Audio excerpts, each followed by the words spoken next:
Shipping হলো একটি ব্যবসায়িক মডেল যেখানে আপনি আপনার পণ্যের মজুত না রেখে তৃতীয় পক্ষের মাধ্যমে আপনার পণ্যটি গ্রাহকের কাছে পাঠান। এখানে তৃতীয় পক্ষ বলতে বোঝায় আপনাকে কোনো ঝামেলার মধ্যেই যেতে হবে না। এখানে তারা সব কিছু করবে, মানে প্যাকেটিং থেকে শুরু করে ডেলিভারি পর্যন্ত। আপনাকে শুধু এই প্রোডাক্টগুলো মার্কেটিং করে সেগুলোর সেলার বা সেল এনে দিতে হবে। এটা করার জন্য আপনাকে ডিজিটাল মার্কেটিং বা ফেসবুকে মার্কেটিং করতে হবে। এটা হলো ড্রপ শিপিং। আপনার কোনো প্রোডাক্টের প্রয়োজন হয় না, এটা সম্পূর্ণ তৃতীয় পক্ষের উপর নির্ভরশীল করে। মানে হচ্ছে আপনি তৃতীয় পক্ষের থেকে বিভিন্ন ধরনের প্রোডাক্টের ছবি বা ভিডিও নেবেন, ওগুলো হচ্ছে আপনাকে মার্কেটিং করতে হবে। মানে আপনাকে সেল এনে দিতে হবে তাদের।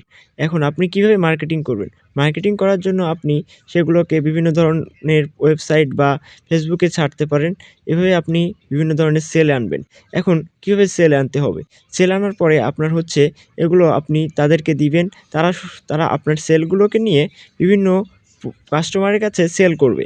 তো এইখান থেকে আপনি কিভাবে ইনকাম করবেন? তো এখান থেকে ইনকাম করার জন্য আপনি যে অর্ডারটি আনছেন, সেখান থেকে আপনি কিছুটা কমিশন পাবেন। মানে কমিশন বলতে আপনাকে একটা দাম ধরে দেওয়া হবে, পাইকারি একটা রেট। সেখান থেকে আপনি যত বাড়িয়ে সেল করবেন সেটাই হচ্ছে আপনার কমিশন। আপনাকে এখন আর কোনো ঝামেলায় পোহাতে হচ্ছে না। কারণ বাকি সবগুলো কাজ তারাই করছে। এখন আপনাকে শুধু কি করতে হবে? আপনাকে শুধু সেল এনে দিতে হবে। এটাই হচ্ছে আপনার কাজ। তো এটাই হচ্ছে ড্রপ শিপিং। আপনাকে কোনো ঝামেলার মধ্যে যেতে হবে না। শুধু আপনি সেল আনবেন, হচ্ছে আপনার কাজ। তো এখন অনেকেই ভাবছেন কীভাবে ড্রপ শিপিং করবেন। ড্রপ শিপিং করার জন্য বাংলাদেশেও অনেক বিভিন্ন ওয়েবসাইট বা অ্যাপস রয়েছে যেখানে আপনাদের ফ্রিতে ড্রপ শিপিং করানো হয়। তো সেগুলো নিয়ে আমরা পরবর্তীতে কথা বলব। ধন্যবাদ।